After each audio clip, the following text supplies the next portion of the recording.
السلام علیکم۔ امید ہے بچوں کہ آپ لوگ خیریت سے ہوں گے اور ہماری دعائیں آپ لوگوں کے ساتھ ہیں۔ اللہ میاں آپ کو سلامت رہے اور بخیریت رکھے۔ آج ہم کہانی نویسی کا آغاز کر رہے ہیں۔ کہانی ہندی زبان کا لفظ ہے جس کے معنی ہیں حکایت، قصہ، داستان، افسانہ، ذکر، بیان، سرگزشت، گزری ہوئی بات، بھولی ہوئی بات یا من گھڑت بات۔ حکایت یا کہانی سننے سنانے کا رواج اس وقت سے شروع ہوا جب سے انسان نے بولنا سیکھا۔ حتیٰ کہ موجودہ سائنسی اور تہذیب یافتہ دور میں بھی کہانی کی مقبولیت اور دلچسپی میں کمی نہیں آئی، بلکہ اس میں مسلسل اضافہ ہوا ہے۔ قدیم دور میں حکمرانوں نے اپنے ہاں کہانیاں سنانے والے ملازم رکھے ہوئے تھے جو انہیں اکثر اوقات کہانیاں سناتے رہتے تھے، اور حکمران انہیں تنخواہ کے علاوہ انعام و اکرام سے بھی نوازتے تھے۔ چنانچہ کہانی کے فن نے ترقی کرتے کرتے افسانے، ناول اور ڈرامے کی صورت اختیار کر لی۔ کہانی بچوں اور بڑوں میں یکساں مقبول ہے اور سبھی کہانی بڑے شوق سے سنتے اور سناتے ہیں۔ بعض کہانیاں دور رس نتائج کی حامل ہوتی ہیں اور کئی قسم کے اخلاقی اسباق سے بھی بھرپور ہوتی ہیں، لیکن کہانیاں قوم کی تشکیل میں بڑی معاون ثابت ہوتی ہیں۔ اب ہم آتے ہیں کہانی سننے کے لیے ضروری ہدایات کی طرف۔ کہانی سناتے ہوئے یا لکھتے ہوئے ہمیشہ کہانی ماضی صیغہ ماضی میں لکھیں۔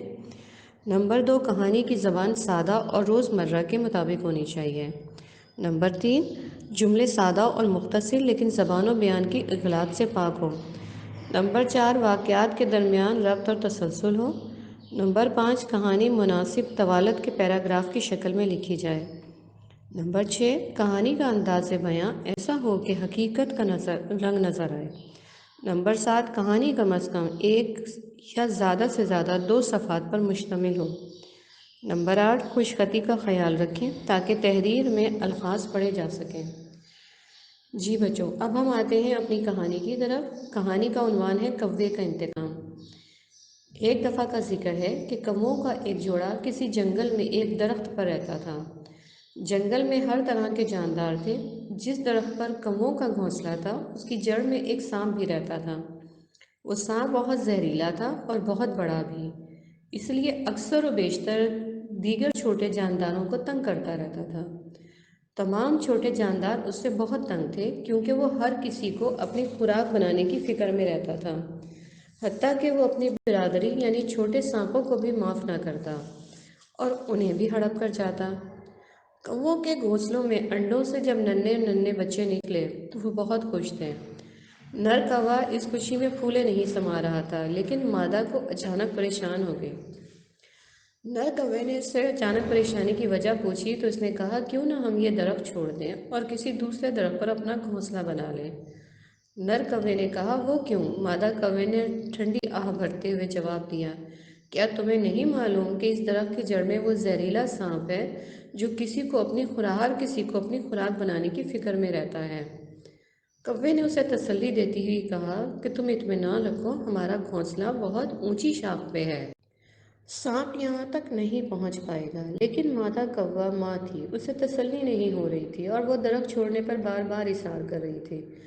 اس کے بار بار اصرار کرنے پر نر کوے نے کہا، دیکھو تم پریشان نہ ہو، ہم دونوں ایک ہی وقت گھونسلہ نہیں چھوڑیں گے۔ بچوں کے لیے ایک خوراک کا انتظام کرے گا جبکہ دوسرا ان کی نگرانی کے لیے گھونسلے میں رہے گا۔ کوے اسی منصوبے پر عمل کرتے رہے اور دن گزرتے رہے۔ ننھے بچے بھی اب قدرے بڑے ہو گئے تھے اور گھونسلے میں اٹکیلیاں کرتے رہتے تھے۔ ان کی اس ہلچل سے سانپ کو بھی ان کی موجودگی کا احساس ہو چکا تھا اور وہ موقع کے انتظار میں تھا۔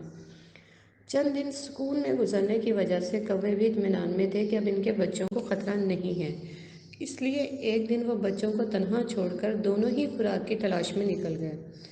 سانپ کو موقع ملا، وہ درخت پر چڑھا اور کووں کے بچوں کو ہڑپ کر گیا۔ جب شام کو کووں کا جوڑا واپس آیا تو بچوں کو وہاں نہ دیکھ کر بہت دکھی ہوئے۔ وہ سمجھ گئے کہ ہو نہ ہو یہ اسی سانپ کی حرکت ہے۔ مادہ کوے نے کہا کہ ہمیں اب تو اپنا ٹھکانہ تبدیل کرنا چاہیے، لیکن نر کوا انتقام کی آگ میں جل رہا تھا۔ وہ مادہ کوے کی ہی تجویز تب بھی نہ مانا۔ اس کے ذہن میں ایک ترکیب آئی۔ وہ وہاں سے اڑا اور اڑتے اڑتے شاہی محل کی منڈیر پر جا بیٹھا۔ اس نے چاروں طرف دیکھا۔ ایک جگہ کھوٹی پر ایک قیمتی ہار لٹک رہا تھا۔ اس نے پھرتی سے وہ ہار چونچ میں دبایا اور محل کے اوپر جا کر بیٹھ گیا تاکہ سپاہیوں کی توجہ حاصل کر سکے۔ سپاہیوں کی جب اس پر نظر پڑی تو انہوں نے ہار کی واپسی کے جتن شروع کیے۔ پیادے دوڑے لیکن کوے نے بھی اپنے گھونسلے کی طرف اڑنا شروع کر دیا۔ پیادوں نے ہمت نہ ہاری، وہ بھی کوے کے تعاقب میں بھاگتے رہے۔ کوا جب درخت کے قریب پہنچا تو اس نے دیکھا کہ سانپ اپنے بل سے باہر تھا اور پھن پھیلائے جھوم رہا تھا۔ کوے نے انتہائی ہوشیاری سے وہ ہار سانپ کے پھن میں ڈال دیا اور خود اپنے گھونسلے میں جا چھپا۔ اسی اثنا میں پیادے بھی وہاں پہنچ گئے۔ سانپ کے پاس مہلت ہی نہیں تھی کہ وہ ہار کو اپنے پھن سے نکال سکتا، اس لیے وہ ڈر کے مارے ہار سمیت اپنے بل میں گھس گیا۔ پیادے جنہوں نے ہار کے لیے اتنی بھاگ دوڑ کی تھی، وہ خالی ہاتھ کیسے واپس جا سکتے تھے؟ اسی لیے انہوں نے آن کی آن میں سانپ کا بل کھود ڈالا اور سانپ کو مار ڈالا اور ہار لے کر واپس چلے گئے۔ کوے نے بھی خوب انتقام لیا۔ بچے تو واپس نہیں آ سکتے تھے، لیکن اس انتقام سے نہ صرف اس کے دل کو سکون ملا بلکہ دوسرے جانداروں کو بھی اس بلا سے نجات ملی۔ تو بچوں، اس کہانی کا کیا سبق نتیجہ نکلتا ہے؟ اس کا نتیجہ یہ نکلتا ہے کہ جیسا کرو گے ویسا بھرو گے۔